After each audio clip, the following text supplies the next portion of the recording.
Bonjour à toutes, bonjour à tous. Culture Veille est partenaire du 4e Forum Entreprendre dans la culture en région Sud, Provence-Alpes-Côte d'Azur, qui a lieu toute la journée ici au Théâtre Joliette. Donc nous suivrons en direct les débats et les ateliers, enfin, le grand débat et les ateliers sur Twitter, et nous réalisons des interviews toute la journée ici après les temps d'échange. Et donc pour introduire cette journée d'échange, j'ai le plaisir d'accueillir Nathalie Anton. Bonjour Nathalie, vous êtes directrice de Arcade Spectacle Vivant en région Sud Provence-Alpes-Côte d'Azur. Vous organisez donc cette journée du forum Entreprendre dans la culture. Alors vous avez choisi pour thématique « Et si le numérique était l'avenir de l'entreprise culturelle ?» Alors est-ce que vous pouvez nous expliquer pourquoi avoir choisi cette thématique pour cette 4e édition? Oui, d'abord, vous dire effectivement que pour la 4e année, l'Arcade porte ce forum Entreprendre pour la culture. Alors, avoir choisi le numérique, pour nous, c'était une évidence. D'abord parce qu'à la place de l'Arcade, travailler sur l'outil numérique nous semble être une priorité.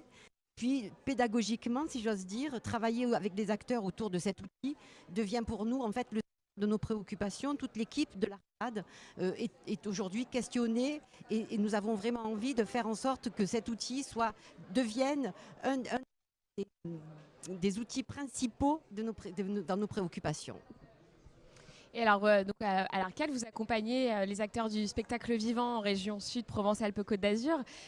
Est-ce que cet enjeu du numérique où en sont les acteurs du spectacle vivant par rapport à cet enjeu du numérique aujourd'hui? C'est si important de le faire aujourd'hui? Tout d'abord, je pense qu'il y a une vraie question. Et quand je dis pédagogie, c'est aussi évidemment que nous sommes aussi un des endroits des réponses que nous pouvons apporter. Et puis parce qu'aujourd'hui, en fait, la transformation qu'apporte le numérique nous donne la possibilité aussi à l'Arcade de prendre une vraie place, une place d'échange, une place de collaboration et surtout de dialogue sur des nouvelles formes et sur l'innovation. Alors, est-ce que vous pouvez nous présenter en quelques mots le programme de la journée?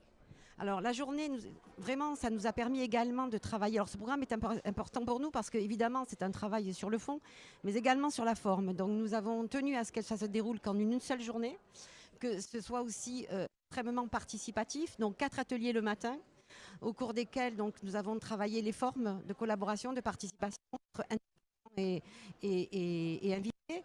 Et puis donc dans l'après-midi, à partir de 14h30, je ne vais pas tout vous dévoiler tout de suite, mais qui va permettre aussi un vrai moment de dialogue interactif.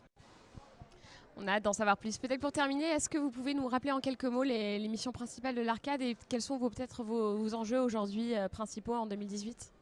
Alors évidemment, l'Arcade se pose aujourd'hui sur 2 axes qui sont ses missions de base, qui sont le développement, l'accompagnement et la structuration des artistes et culturels de la région.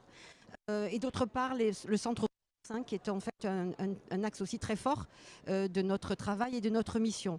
Dans le projet que j'ai initié depuis 1 an maintenant, notre volonté évidemment est d'être tourné vers l'innovation et de travailler aussi sur ces questions de laboratoire et de mise en lien et de dialogue avec les acteurs culturels de notre région Sud, Provence-Alpes-Côte d'Azur.